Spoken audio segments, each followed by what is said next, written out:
By now, with all this economic recession, you may have changed your name to a quarter or something. A quarter, right? I'm going down. It's going down. Although the amount of money you're making these days may be up to $1.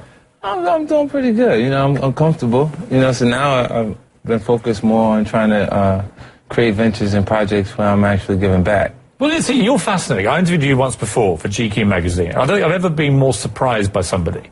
You know, you have a reputation that went before you of this rough, tough, bad boy rapper that was going to potentially kill me at any moment of the interview. And actually, you were very different. And you were a very serious-minded businessman. And you've developed into lots of different strands. People know the incredible story of the vitamin water, or vitamin, as you like to call it, where you made, you know, a lot of money from that kind of deal, and you have from other deals. You've become a very successful American businessman.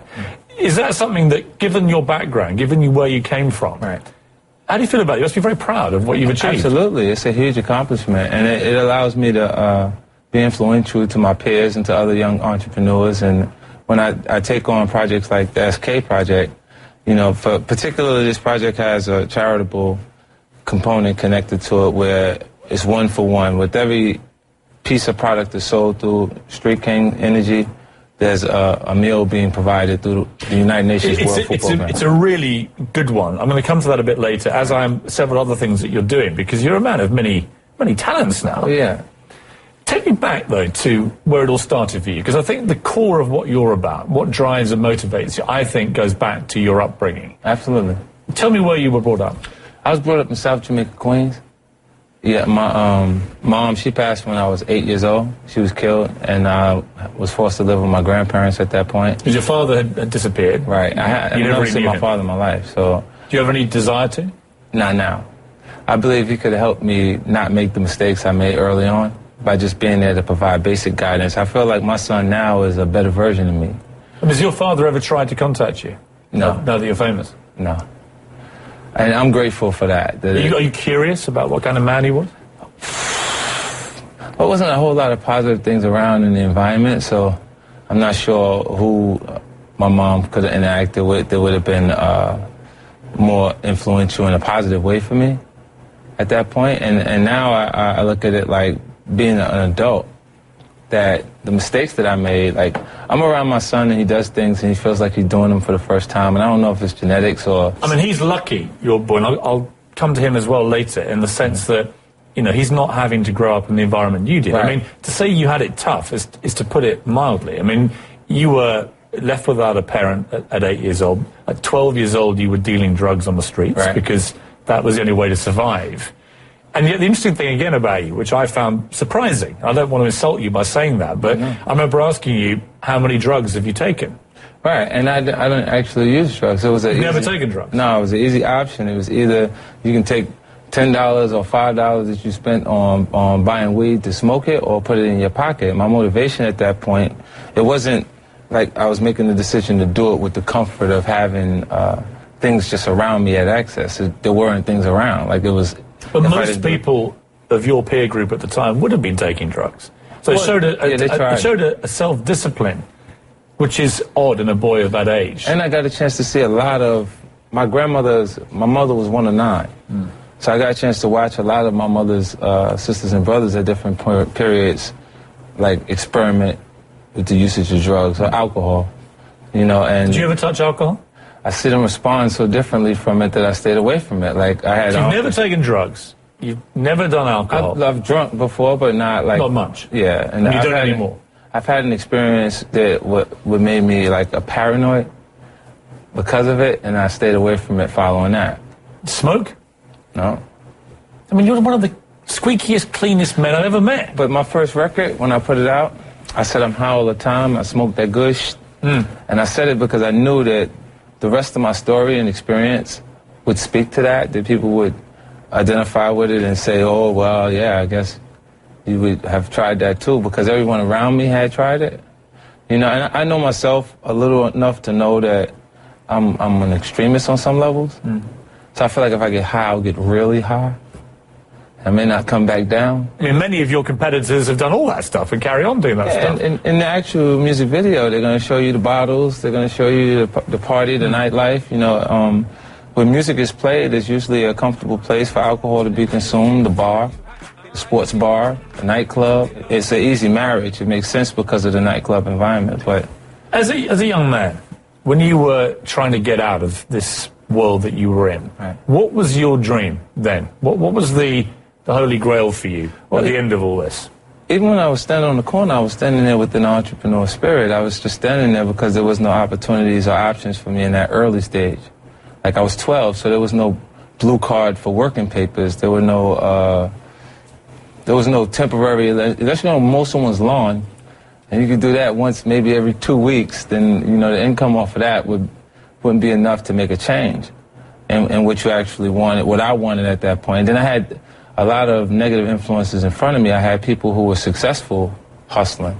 So they had Cadillacs and Bondevilles and all these different things, Regals right in front of me that seemed like it was like there were no requirements to be a part of that actual lifestyle. So everyone that was physically available was eligible to be a part of it. But did you not aspire to be one of them? What was the badge of honor, if you like, to have the Cadillac, to be that guy on the street? Well, I mean, it symbolizes success to people with, you know, small-minded thinking and limited exposure to information. When you see young kids these days in America, if you go back to Queens or whatever, and you see people like you were, right, hanging on the streets, maybe causing trouble, whatever, in a gang, whatever, what do you say to them? Because I always imagine that whatever you say to them carries immeasurably more weight than some middle-class white politician pretending he knows what their lives are like. Yeah, I don't pretend in conversation. When I talk to them, I tell them that it's the right idea with the wrong direction. You know, they do the same things over and over. To have the exact same behaviors and expect a different outcome is the definition of insanity. Do you think, I mean, you now have, in America, the first black president.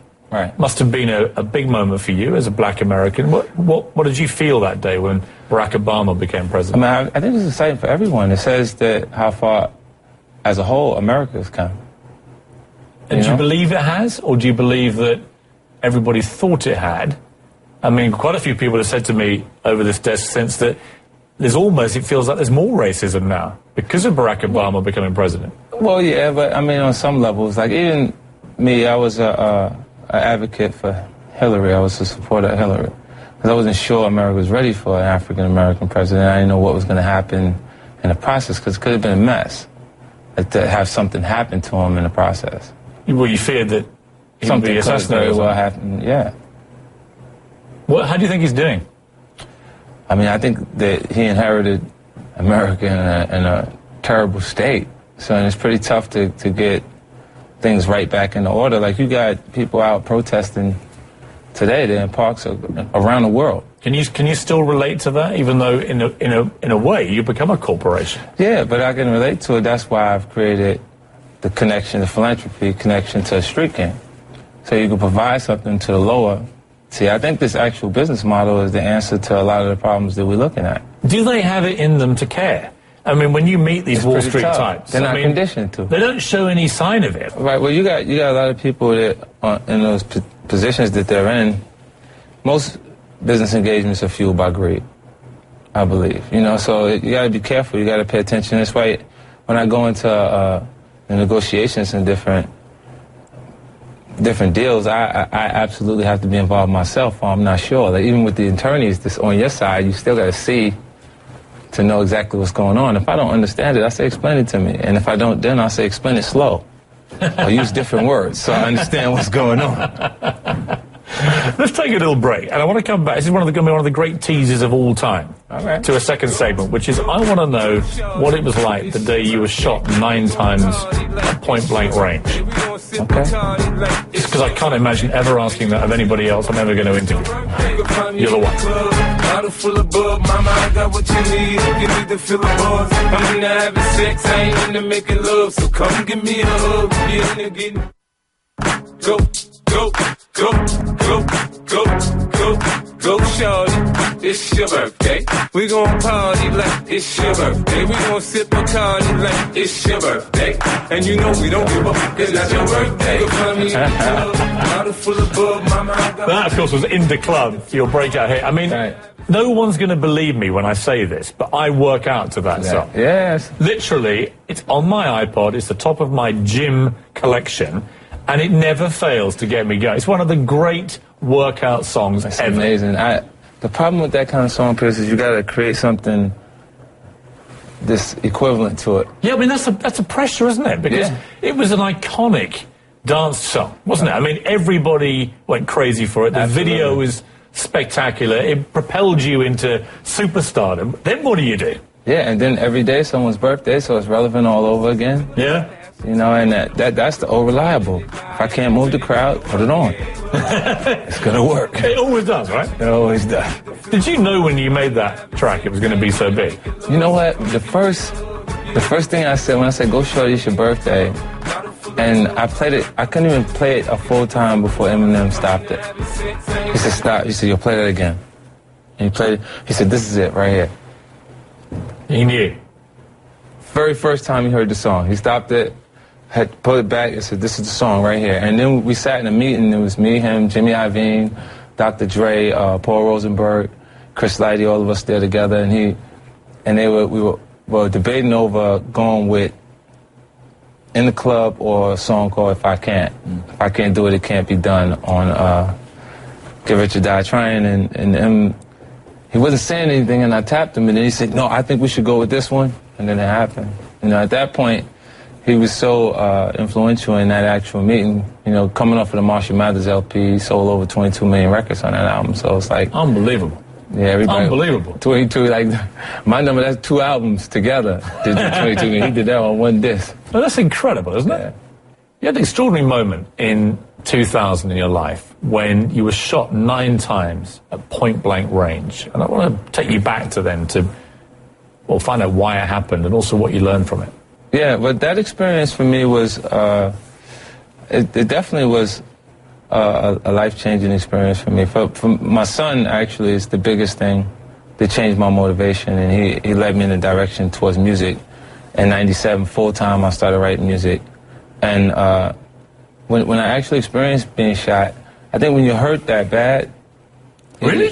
It hurts very bad. Like, your bones is broken, leg broken, both sides, your hip fractured. It does hurt. I thought you said you didn't hurt that much. Yeah, hands hurt. It's just agonizing. Shot in the face. I couldn't talk. I had wires in my mouth, so I'm talking like this.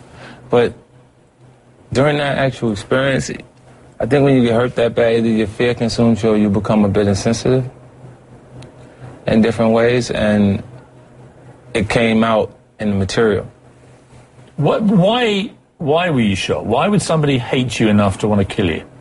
Well, I mean, in the environment that I come from, it's not much different from corporate America. It's just the CEO in the neighborhood doesn't take killing you out of the scenario of gaining your market share. Simple as that. It's business. Were you a violent guy then? Were you very violent? Well, aggressive enough to get by in the environment and have... for someone like me who's never been in that world, what does that mean? Oh, it's extremely violent to you. It would be extremely violent. Tell me about it. It's just, in order to create a message for someone else who's active in the environment that clearly indicates to them that you don't have a problem with going in that direction if they want to, you got to do everything to create clarity for them that you don't have a problem with it, and then they don't force you to go. And that means being extremely violent? Or aggressive enough for them to know that you don't have an issue. Because you seem such a nice guy. Every time I've met you. Because I'm no longer... beaming smile. I'm not in the same immaculate environment. Suit. And then I'm thinking, how badass were you? I'm not in the same environment. I'm not in the same circumstances. No, but at your peak, when you were the top CEO of the streets. Pretty bad. Yeah, but, you know, I'm fortunate enough to not have to have seriously hurt anyone, to have to live with that at this point. I mean, you were very lucky to survive. Yeah. You shouldn't really be here. I mean, do you feel lucky to have come through that? Absolutely. You know, when you have a doctor explain to you that if it wasn't right here, if it was just right here, you gone, it creates clarity for you. It's inches away from your life. And as a singer, you still got, I think, some of the shrapnel, right, in your tongue? In my tongue. Did that affect your voice?